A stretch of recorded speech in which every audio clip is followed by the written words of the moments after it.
شاعر کا شعر یاد آ رہا ہے, اللہ کرے پورا یاد آ جائے. سن میری شہادت کا نہ تو ہوش اڑانا. بچہ اپنی ماں کو کہہ رہا ہے میدان جنگ میں جاتے ہوئے, یہ نظم بھی انشاءاللہ میں ریکارڈ کرواؤں گا اخپل طریقے سے. بچہ میدان جنگ میں جاتے ہوئے اپنی ماں سے کہہ رہا ہے کہ اگر میں شہید ہو جاؤں تو ہوش نہ اڑانا, اسلاف کے ناموس پہ مت داغ لگانا. ہمارے اسلاف کی جو عزت ہے نا وہ اسی سے ہے کہ وہ میدان جنگ میں رویا بولو نہیں کرتے تھے. ان کے ناموس کو داغدار مت کرنا. سن میری شہادت کا نہ تو ہوش اڑانا, اسلاف کے ناموس پہ مت داغ لگانا. ہندو نہ کہیں کہہ دے کہ روتے ہیں مسلمان. کہیں کسی ہندو کو یہ کہنے کا موقع نہ مل جائے کہ مسلمان بھی میدان جنگ میں شہید ہو کر ان کی مائیں بھی روتی ہیں.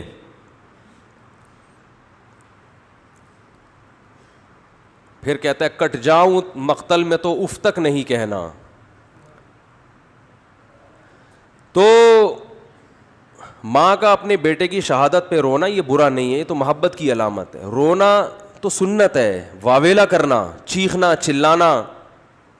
اور وہ تو ماں ہے نا, چلو وہ تو روئے, چیخے چلائے نہیں.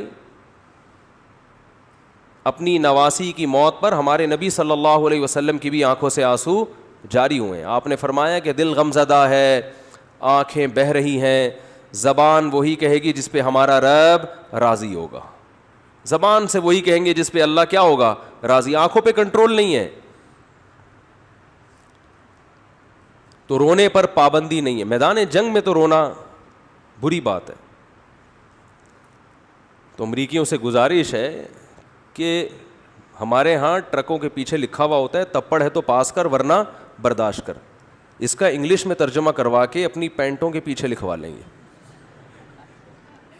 کہ بھائی جب افغانستان میں آنے کا تپڑ تھا تو آنا چاہیے تھا, پھر رونے کی بات کیا ہے,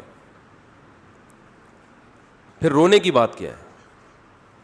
اور اگر آ کے رونا ہی تھا تو پھر آنے کی چندہ ضرورت نہیں تھی. آپ سپر پاور ہو, آپ نے دنیا میں بےزتی کروا دی. آپ نے نہیں, یعنی آپ کے فوجیوں نے.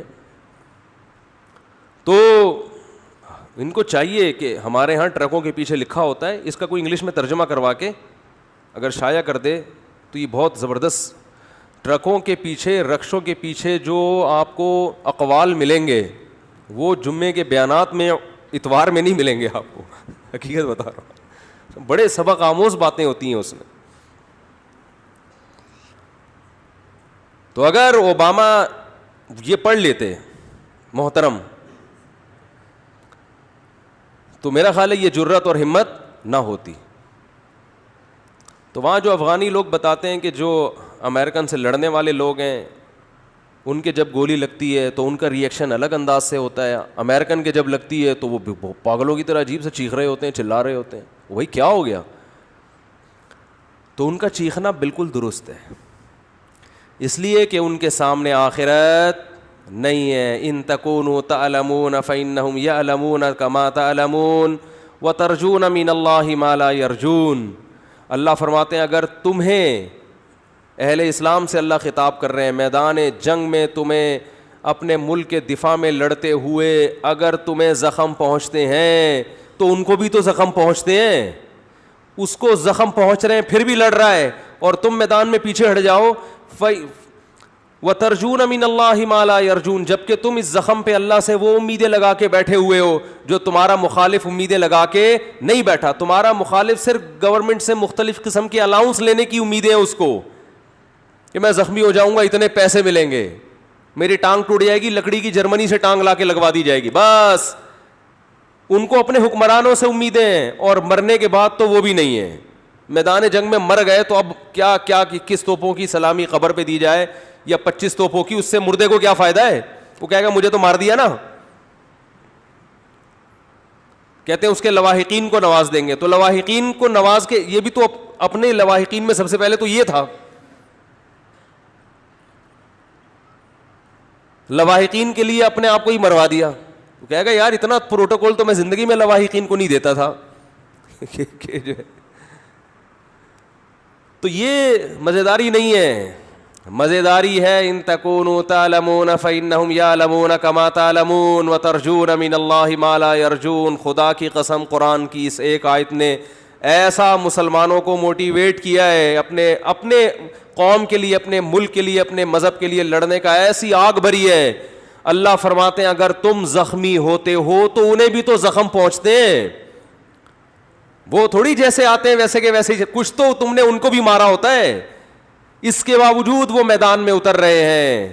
حالانکہ ترجون من اللہ ما لا یرجون, تمہیں اللہ سے وہ امیدیں ہیں جو ان کو نہیں ہے. اور تمہیں اللہ سے کیا امیدیں ہیں؟ آپ صلی اللہ علیہ وسلم نے فرمایا جس کے میدان جہاد میں زخم لگا, قیامت کے دن وہ زخم بہتا ہوا ہوگا اور اس کے خون کی رنگت خون جیسی اور اس کی خوشبو مشک جیسی ہوگی. اسی طرح آئے گا قیامت کے دن. شہید کے خون کا قطرہ زمین پہ گرنے سے پہلے اللہ اس کے گناہوں کو معاف کر دیتے ہیں. ہم نے تو شہداء کے خون کی خوشبو اپنی ناک سے سونگھی. اللہ نے تو ہمیں یہ آیتیں اور یہ حدیثیں یہ دنیا میں نظارہ کرا دیا. ہمیں کیسے کوئی لبرل اور ملحد یہ کہہ سکتا ہے کہ یہ حدیثیں معاذ اللہ غلط ہیں؟ ہم نے تو بھائی اپنی ناک سے سونگھی ہے. ابراہیم علیہ السلام نے اللہ سے پوچھا کہ اے اللہ تو مردوں کو زندہ کیسے کرے گا قیامت کے دن؟ یہ تو بوسیدہ ہڈیاں ہو کے مر کے ختم. تو اللہ نے فرمایا اولم تؤمن, کیا میری باتوں پہ یقین نہیں ہے؟ قال بلا, اللہ کیوں نہیں ہے, تو نے کہہ دیا بس یقین ہے, لیکن ذرا دکھا دے تو اور اطمینان ہو جائے گا. اللہ نے فرمایا خذ اربعۃ من الطیر, 4 پرندے لو, فصرہن الیک, ان کو آوازوں سے مانوس کریں. کسی آواز سے مانوس کر دیا جاتا ہے دوڑتا ہوا آتا ہے. ثم اجعل علی کل جبل منہن جزءا, ان کو ذبح کر کے قیمہ بنا کے ٹکڑے کر کے مکس کر کے چاروں طرف جو پہاڑ ہے نا ان کی پہاڑیوں کے کونوں پہ چوٹیوں پہ رکھ دیں. ثم ادعوہن, پھر جس پرندے کو جس آواز سے مانوس کیا ہے وہ آواز نکالیں. یاتینک سعیا, وہ پرندے دوڑتے ہوئے ابراہیم علیہ السلام کی طرف آئے, دوڑتے ہوئے, سارے بوٹیاں اڑ اڑ کے زندہ ہوئے, پورے پر اور پورا پرندہ بنا اور ابراہیم علیہ السلام کی طرف دوڑ رہا ہے. تو جس پیغمبر نے یہ منظر اپنی آنکھوں سے دیکھا ہو, انہیں کبھی کوئی وسوسہ ہوگا اللہ کی باتوں میں کہ میں قیامت کے دن مردوں کو زندہ کروں گا؟ تو بھائی ہم نے تو شہداء کے خون کی خوشبو اپنی ناک سے سونگھی ہے, اور میں نے نہیں, بہتوں نے سونگھی ہے. بہت سو سے آپ تصدیق کروا سکتے ہیں. اس میں ڈرامے بھی ہوتے ہیں, میں مانتا ہوں. آج کل تو جو مر رہا ہے خوشبو آ رہی ہے. تو اس میں جو کرامتیں ہوتی ہیں نا, اس میں جھوٹی خبریں بہت پھیلتی ہیں.